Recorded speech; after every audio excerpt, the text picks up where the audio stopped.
Então, pessoal, essa é a aula de infecção do trato urinário. Meu nome é Hélio. A infecção do trato urinário ela pode ser sintomática ou assintomática, de uma forma geral, né? As infecções do trato urinário assintomáticas, quando a gente falar dessa forma, a gente vai estar se referindo mais à bacteriúria assintomática, né? Que é a presença da bacteriúria, né, e a ausência dos sintomas. A presença da bacteriúria na caracterização da infecção do trato urinário, de acordo com o território, a gente vai ter ITU, né, o termo, a sigla ITU, infecção do trato urinário, englobando, além da BAIS, bacteriúria sintomática, a cistite, a prostatite e a pielonefrite, né, as estruturas da via do trato urinário. Outras informações assim mais gerais também é que, além da bacteriúria, a gente vai ver outros marcadores inflamatórios que estão associados, né, com a infecção do trato urinário. E, de antemão, também é importante falar que a bacteriúria sintomática não será tratada, exceto em algumas situações, né? Uma bacteriúria por si só, sem sintomas, não tem indicação de tratamento. A gente vai falar um pouco mais a fundo disso. As principais indicações seriam gestantes, a principal indicação, né? Uma gestante faz um screening de urina, normalmente em cada trimestre, e em caso de bacteriúria está indicado o tratamento. O tratamento na gestante normalmente é com cefalosporina, né? A gente evita quinolonas e evita sulfonamidas também por questões teratogênicas. E tem algumas outras situações também onde a bacteriúria sintomática pode vir a ser tratada, né? Vem a ser tratada de fato. Uma situação importante também é situações de pré-instrumentalização das vias urinárias, né? Um pré-operatório urinário, ou alguma abordagem, algum exame da via urinária, alguma manipulação, seja ela qual for da via urinária. O paciente antes faz um controle de urina com cultura e, em caso de bacteriúria, também deve ser tratada. Além dessas, existem outras também indicações que não estão tão bem estabelecidas assim, não são tão conhecidas, mas que são comuns na prática clínica, pacientes imunocomprometidos e neutropênicos também. E infecção do trato urinário, em geral, a gente vai usar já esse termo como um processo sintomático, né? Portanto, necessitando de antibiótico terapia. Vamos falar então sobre um conceito importante que vai nos guiar por boa parte da aula e na vida também, que é a infecção do trato urinário não complicado ou infecção do trato urinário simples. A definição dela não é tão simples, mas ela, na verdade, representa um grupo epidemiológico, né? Uma situação, ou na verdade a ausência de algumas situações, ausência de fatores de risco, que fazem dessa infecção do trato urinário a infecção mais presente, né, na população. Então, cistites ou pielonefrites leves, né, sem sinais sistêmicos, em mulheres não gestantes e sem anormalidades do trato urinário, essa é uma situação, uma definição de ITU não complicada. Tá? São todas as situações mais comuns, né? Essa é uma situação que a gente vai ver mais para frente, a gente vai tratar por vezes até sem exames, dependendo dos sintomas. E a infecção do trato urinário complicada seria, de forma geral, um grupo heterogêneo grande, onde a gente vai embarcar todas as outras situações onde ou não é uma pielonefrite leve, ou tem sintomas de inflamação sistêmica, ou é uma gestante, ou até mesmo é um homem. Muitas referências, uma infecção do trato urinário num homem por si só já é considerado uma ITU complicada, uma ITU que merece uma investigação a mais. A gente vai ver por quê. Nos homens, as infecções do trato urinário nos homens não são tão comuns assim como nas mulheres em geral. Então, a infecção do trato urinário em homem também deve levantar alguns questionamentos, algumas possibilidades, algumas hipóteses, né? Não é um caminho tão simples quanto uma infecção não complicada, né? Numa mulher não gestante, sem anormalidade do trato urinário e com uma cistite ou uma pielonefrite leve, né? Outro conceito importante é de infecção do trato urinário recidivante ou recorrente. É importante diferenciar esse termo da infecção do trato urinário complicada, né? A infecção do trato urinário recidivante ou recorrente é um conceito que está ligado somente à recorrência mesmo. Então, assim, uma infecção do trato urinário simples, leve, sem fatores de risco, ela pode recorrer da mesma forma, simples, leve, sem fatores de risco, e em pouco tempo, em um ano, a pessoa ter 3, 4 infecções recorrentes, né? Acima de 2, a gente já está classificando como uma infecção recorrente. Então vamos falar sobre epidemiologia e fatores de risco. Sexo, a gente falou, né? Infecção do trato urinário é infinitamente mais comum, de forma geral, em mulheres, né? Ao ponto de que, em algumas situações, em homens, ela já sai do critério de uma infecção do trato urinário simples e já entra numa situação a gente vai ter que fazer alguma investigação, ter alguma suspeita de alguma coisa que pode estar acontecendo, né? Então, de forma geral, de 1 a 50 anos, esse padrão epidemiológico ele prevalece. As mulheres são predominantemente mais acometidas por infecção do trato urinário, né? Abaixo de 1 ano e acima de 50 anos, esse perfil muda um pouco. Iguala ou então a gente tem uma leve tendência de prevalência de infecções de trato urinário em homens. Isso acontece por motivos parecidos, né? Nesses extremos de idade, ou em meninos, menos de 1 ano, as anomalias congênitas passam a ser muito frequentes, né? Mais frequentes em meninos do que em meninas. Acima de 50 anos, causas de obstrução do trato urinário, principalmente relacionadas ao sítio prostático, principalmente relacionados à próstata, principalmente a hiperplasia prostática benigna, né? Uma doença comum que acomete homens principalmente acima dos 45, 50 anos. Dado isso, acima dos 50 anos ela passa a ser mais frequente em homens, né? Porque a obstrução da via urinária ela é um fator de risco importantíssimo para a promoção de uma infecção do trato urinário. E de forma geral também falar aqui que a BAS, né, a bacteriúria sintomática, ela é comum até em 5% de mulheres jovens. Mesmo dentro dessa faixa de 1 a 50 anos, as mulheres elas são constantemente colonizadas e bacteriúria sintomática em mulher é muito frequente, mulher jovem. Vamos lembrar que se não for gestante, não tiver nenhuma outra indicação, instrumentalização da via cirúrgica, neutropênico, não tem indicação de tratamento, né? E entre idosos, entre mulheres e homens idosos, de uma forma geral, a bacteriúria sintomática pode chegar em algumas séries, até 50% de prevalência, né? Para a gente ver como é que isso vai, a implicação que isso vai ter na nossa conduta, né? No caso da bacteriúria sintomática nesse cenário. E para exemplificar também a questão das mulheres com a infecção do trato urinário, para vocês terem uma ideia, ao longo de uma vida, 80% das mulheres vão ter pelo menos uma infecção do trato urinário, né? E quase 40% delas vão ter recorrência, alguma recorrência, né? Então vamos a fatores de risco, né, que a gente estava falando. Fatores de risco para cistite, em geral, em caso de mulheres, também são fatores de risco para pielonefrite, de forma geral. Por quê? Porque o início da infecção, né, é basicamente o mesmo, basicamente parecido, o processo, a fisiopatologia. Primeiro a gente inicia-se por uma colonização, né, do ósseo, e essa bactéria, a depender de fatores de virulência ou de fatores de mecanismos de defesa do hospedeiro, essa bactéria vai ter a possibilidade de ascender pela via urinária, né?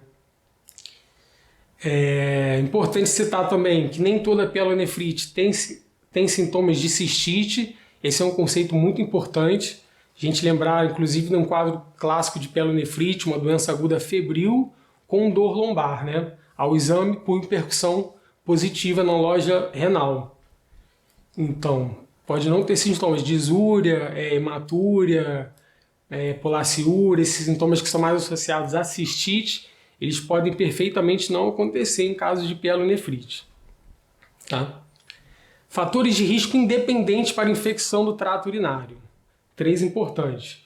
Uso recente de diafragma com espermicida, atividade sexual, história de infecção do trato urinário prévia. Então, quem já teve uma infecção do trato urinário em algum momento da vida já tem um fator de risco, né, para outra infecção do trato urinário.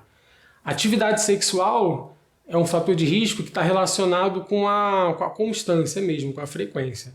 Quanto maior a atividade sexual, maior o fator de risco, maior o risco para a infecção do trato urinário. E o uso de diafragma, o diafragma hoje em dia não é tão utilizado ainda, mas ainda é possível encontrar. O espermicida, na verdade, ele é bem utilizado, mesmo fora do contexto do diafragma. E o espermicida, por ele alterar a flora vaginal, ele vem a ser um fator de risco também para infecção do trato urinário. Fatores de risco para infecção do trato urinário na menopausa, né? Na mulher na menopausa. Atividade sexual também aparece. Aliás, a atividade sexual é um fator de risco que vai aparecer em quase todas as situações e subsituações dentro dessa aula de infecção do trato urinário. E na questão da menopausa também surge a diabetes mellitus e a incontinência, né? Que está muito ligada à multiparidade, né? Também. E a outros fatores do estrogênio. Fatores de risco independentes associados à pielonefrite em mulheres jovens. Novamente, atividade sexual, dependente da frequência. A história de um novo parceiro sexual também surge como um fator de risco importante. A história de uma infecção do trato urinário no último ano. Essa a gente já tinha visto também no outro contexto. Uma história materna, familiar de infecção de trato urinário, também fator de risco independente, tá? Para pielonefrite em mulheres jovens. Diabetes e incontinência também. História familiar materna do trato urinário remete a uma questão genética, né? A uma questão ligada aos mecanismos de defesa mesmo do hospedeiro em relação àquela bactéria, aquele micro-organismo invasor. A questão da recorrência que a gente estava falando, né? Uma recorrência da infecção até 2 semanas não indica uma reinfecção, tá? É um tempo muito curto.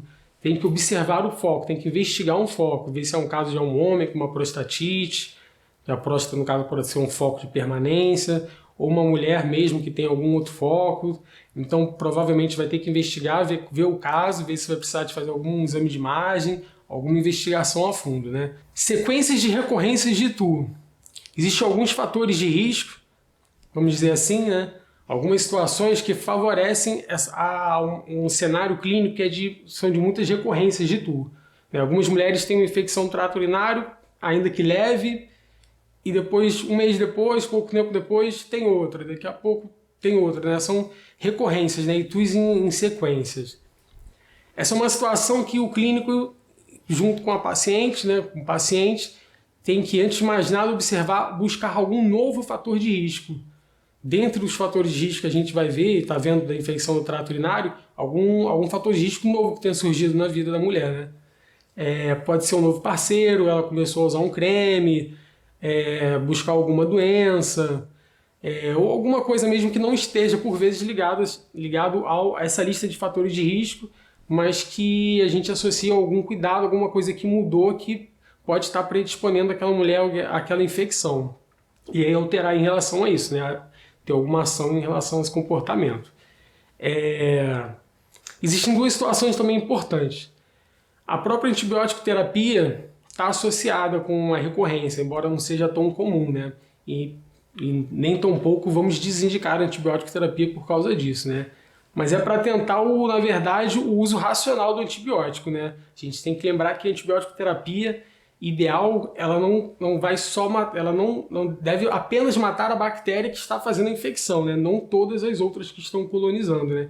Quando a gente altera a flora muito, a gente desequilibra, e isso, mesmo tratando a infecção, mais para frente, aumenta a chance de recorrência.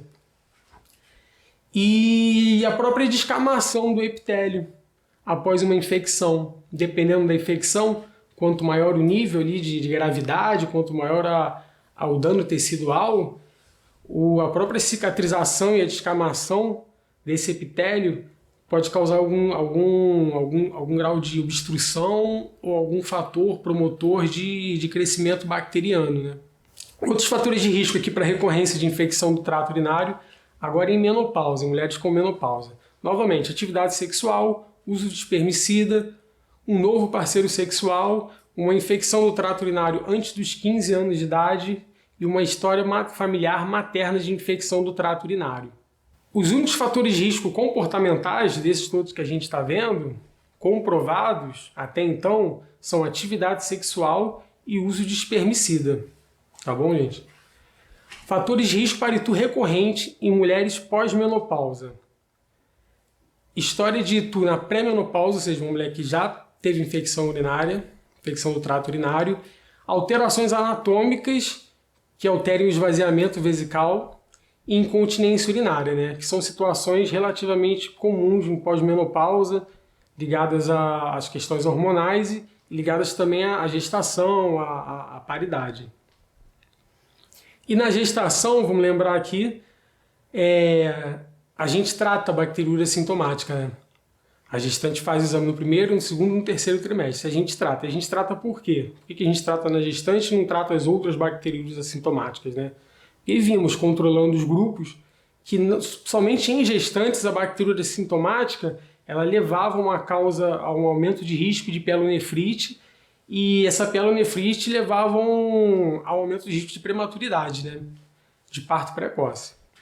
Então, na gestação, a bacteriúria sintomática será sempre tratada. Então, em mulheres, a diabetes aumenta o risco de infecção do trato urinário em até 3 vezes, tá? Isso em homens não é tão evidente, né? Então, diabetes é um fator de risco principalmente em mulheres, falando de infecção do trato urinário. Dentro de um grupo de mulheres diabéticas, existem alguns fatores de risco, que a gente chama de fatores de riscos adicionais, né? A gente vai aplicar a um grupo de mulheres diabéticas.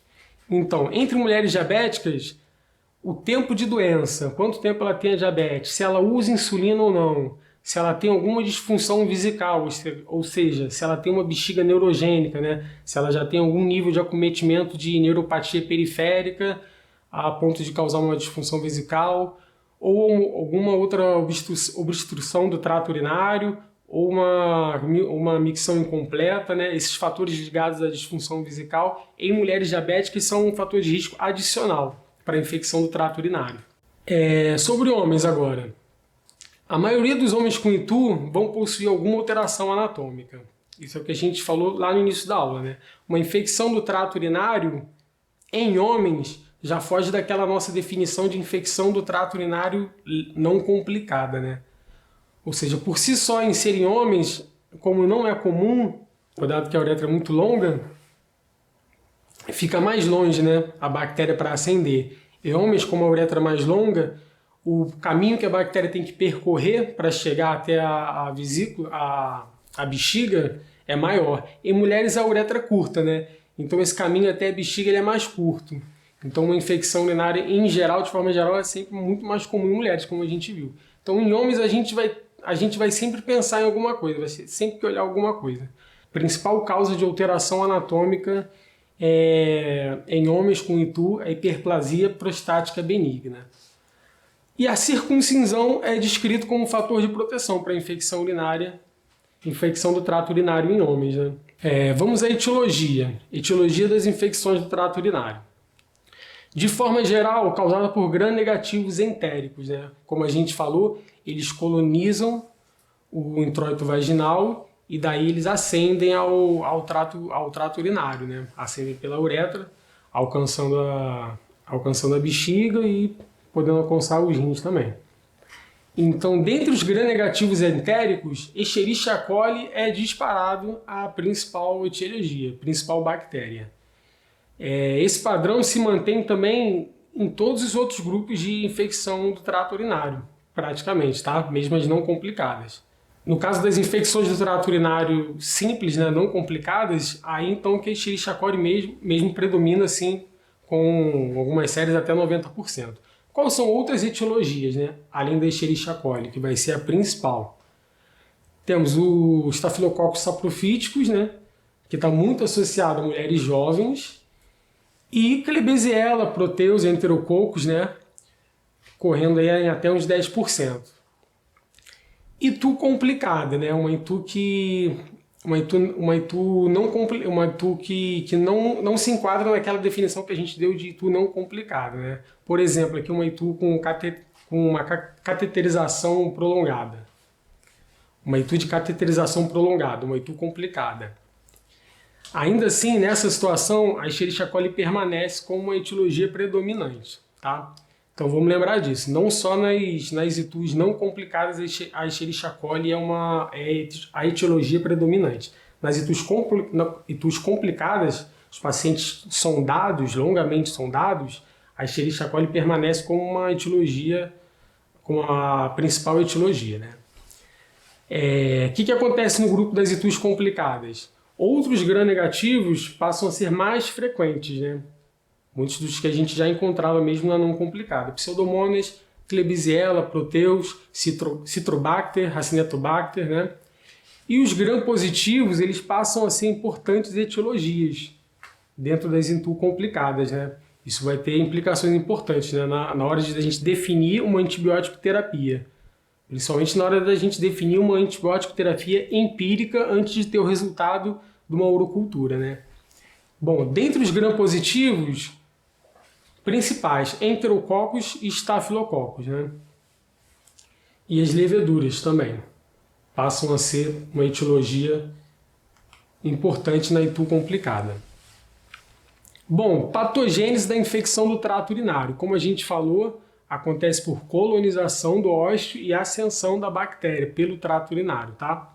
Na grande maioria das vezes. Existe um outro mecanismo, que é a disseminação hematogênica, né? Não é um mecanismo muito comum, mas também não deve ser desprezado, até 2%, né? Associado a que micro-organismos, Salmonella e Staphylococcus aureus, né?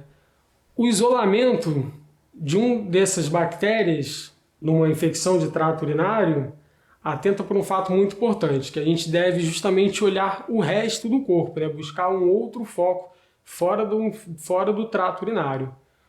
Justamente porque são bactérias associadas com disseminações hematogênicas. Então, vai ter que ter hemocultura e investigação de foco, de acordo com o caso clínico, né? Dentro da questão da patogênese também, da infecção do trato urinário, né? Muito importante a questão da flora vaginal, como a gente falou. É a flora vaginal, o ósseo que vai ser colonizado. Então, dependendo da paciente, dependendo da mulher, da pessoa, os mecanismos de defesa dela vão propiciar ou não essa colonização e ascensão, né? Temos a questão da atividade sexual, que é um alto risco para a colonização vaginal e, portanto, também está associado à infecção do trato urinário. Quanto maior a atividade sexual, maior o risco. Temos a questão dos espermicidas, que são tóxicos para os lactobacilos da flora vaginal, causam um desequilíbrio nesse meio e promovem a colonização, né? Essa colonização, em geral, ela acontece, na maior parte das vezes, por micro-organismos da flora intestinal, pela proximidade anatômica mesmo, tá? As mulheres na menopausa têm um fator de risco adicional para essa alteração da flora vaginal, que é a questão do estrogênio, né? Que propicia a colonização pelos gram-negativos. E temos algumas questões menos importantes também, que é a questão do creme tópico de estrogênio, que é altamente controverso, né? Não tem nada que prove muito bem. E a reposição de estrogênio é contraindicada no caso da prevenção de ITU, né? Ou seja, você pensar numa reposição de estrogênio somente para a prevenção de infecção do trato urinário. Isso está contraindicado, senão não procede, não deve ser feito. Alterações anatômicas e funcionais que estão associadas a essa predisposição da infecção do trato urinário. Qualquer condição que promova uma obstrução na via urinária, né, ou uma parada do líquido, ali, uma estase, uma êxtase pela via urinária, vai promover a infecção do trato urinário, vai promover a colonização, vai promover a multiplicação, né, e a ascensão. Corpos estranhos, ainda que não promovam obstrução, como uma litise renal, um catéter, eles têm a questão do biofilme, né? Eles são propensos a formarem uma camada de bactérias sobre eles. Então eles promovem a colonização dentro da via urinária, de fato, o que vai ser um fator de risco também para a infecção. Situações de refluxo vésico-uretral, obstrução uretral, hiperplasia prostática benigna, uma bexiga neurogênica, bexiga de um doente neurológico, de um diabético, ou até mesmo uma cicatriz de uma abordagem cirúrgica prévia, algum exame que a pessoa fez, também podem causar alterações anatômicas e propiciar a formação de biofilme. A inibição da peristalse na situação da gestação, da peristalse ureteral, né? Na gestação a gente tem essa situação, a uretra ela se dilata, ela fica com a contração mais deficitária, né? Isso promove também a formação de bactérias na infecção, na gestação. A gente falou do tamanho da uretra, né, que é um fator importante que diferencia, que marca essa questão entre homens e mulheres em relação à infecção do trato urinário. E, como eu falei, os fatores genéticos do hospedeiro, né? Então, essas variáveis, o primeiro episódio antes dos 15 anos de idade e a história materna de Itu, eles apontam, na verdade, para fatores genéticos, né? E temos os fatores microbiológicos, né? Claro. Não é toda bactéria que coloniza ali que vai ter capacidade para causar uma infecção. Na verdade, é a minoria. A bactéria ela tem que ter algumas características, né? Ela tem que ter algumas moléculas que vão promover essa adesão e que vão promover essa ascensão, né? E pode ter também toxinas, né? Que vão dar mais gravidade ao caso, normalmente. Abordagem ao paciente. Bom, como abordar um paciente com uma suspeita de infecção do trato urinário ou com um exame de bacteriúria e sem sintoma, né? Então, de uma forma geral, a abordagem é isso que a gente já está fazendo, né? Caracterizar dentre aquelas síndromes que a gente colocou, né? A bacteriúria sintomática, a cistite não complicada, ou uma pielonefrite leve, uma pielonefrite grave, uma prostatite, né? Uma Itu complicada. Então, primeira coisa é se relacionar dentro desse fluxo. A bacteriúria sintomática, sem sintomas, em geral a gente não vai tratar, né? Em relação à bacteriúria sintomática, a gente deve fazer um porém aos sintomas ou sinais sistêmicos, né?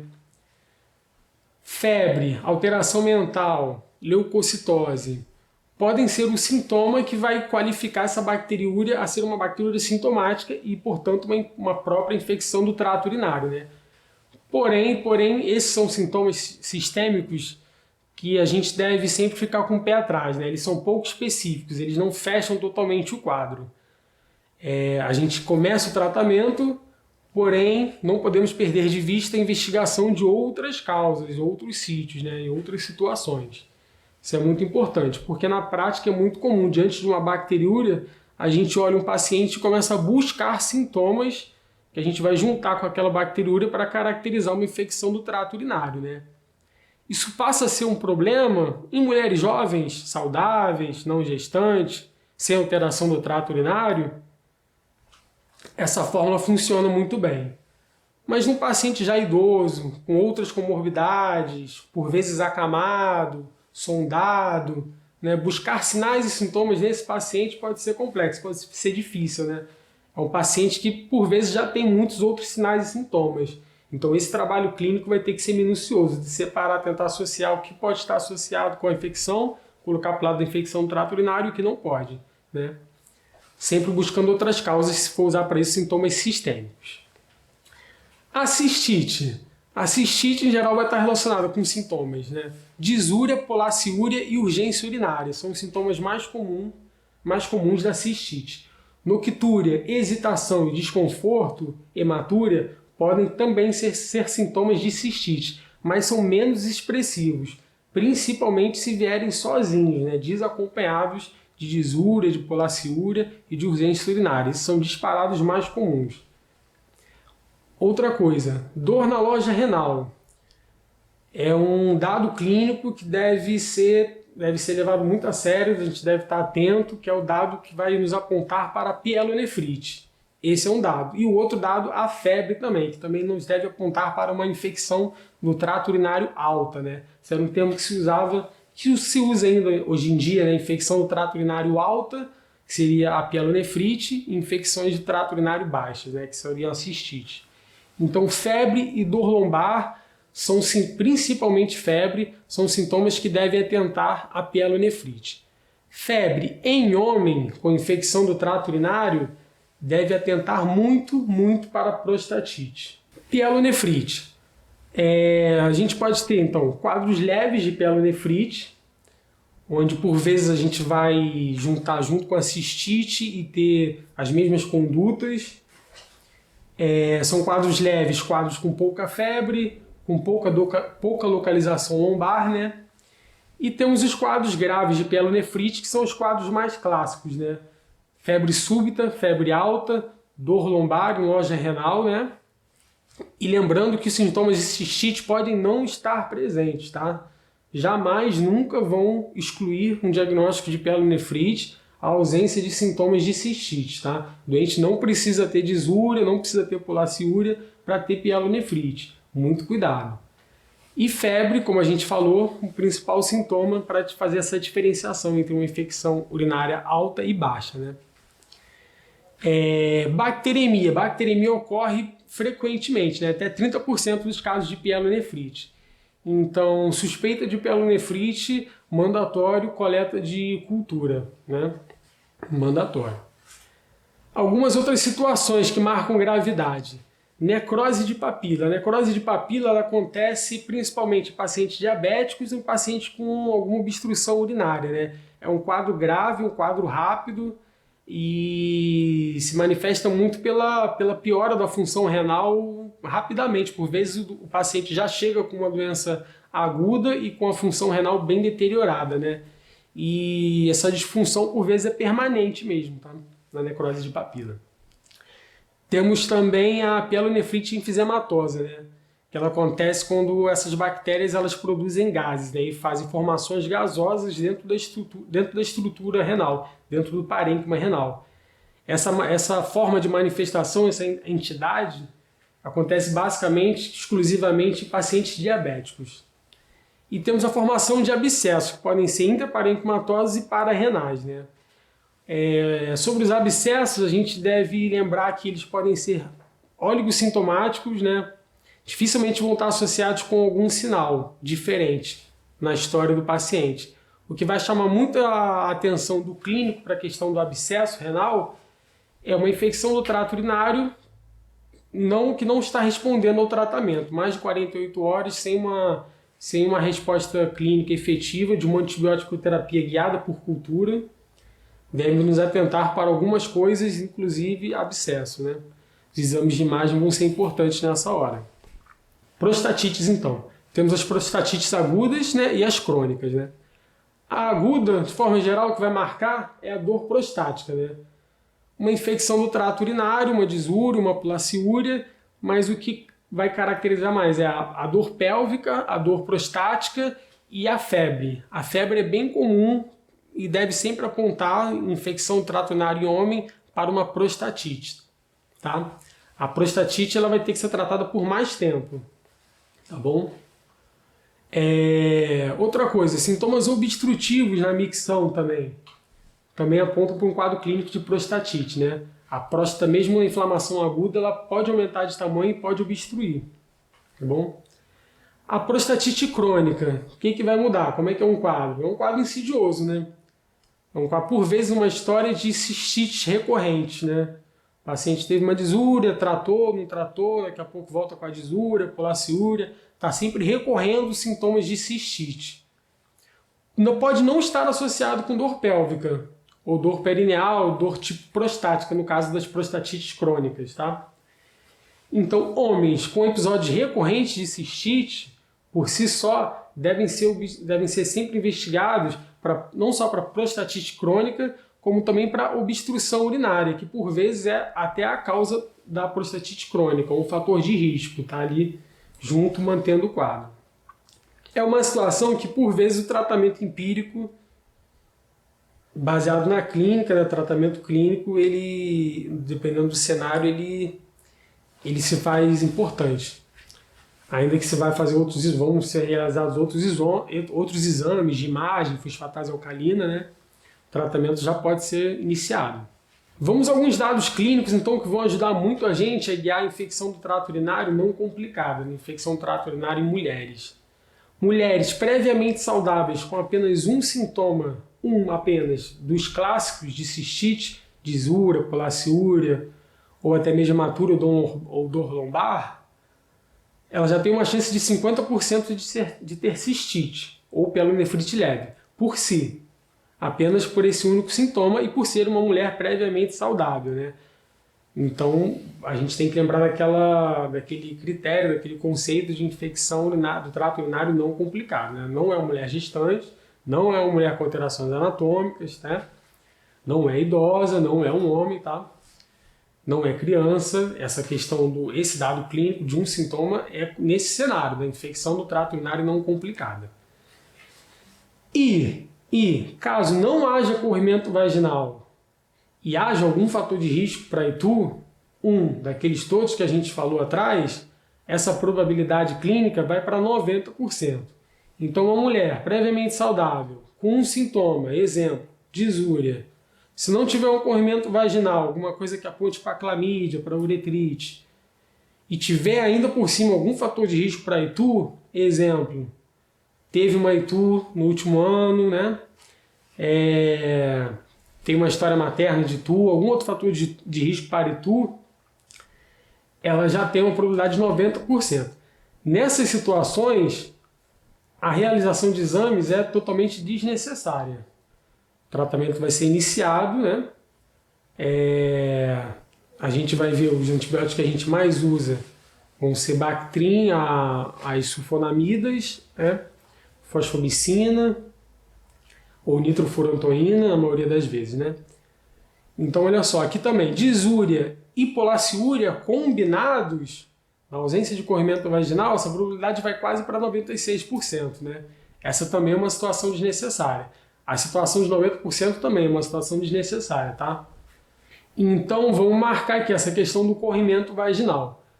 O questionamento do corrimento vaginal, ele é um instrumento diagnóstico clínico importantíssimo na condução de suspeitas de infecção do trato urinário, né? Na situação de sintomas do trato urinário, disúria, polaciúria, né? Porque ele é um sintoma, o corrimento do trato vaginal, ele é um sintoma que vai remeter muito às cervicites, né? Às uretrites, por vezes por clamídia, né? Que fazem diagnóstico diferencial com infecção do trato urinário. Então, não ter um corrimento vaginal é sempre um dado que vai falar mais ainda a favor de infecção do trato urinário.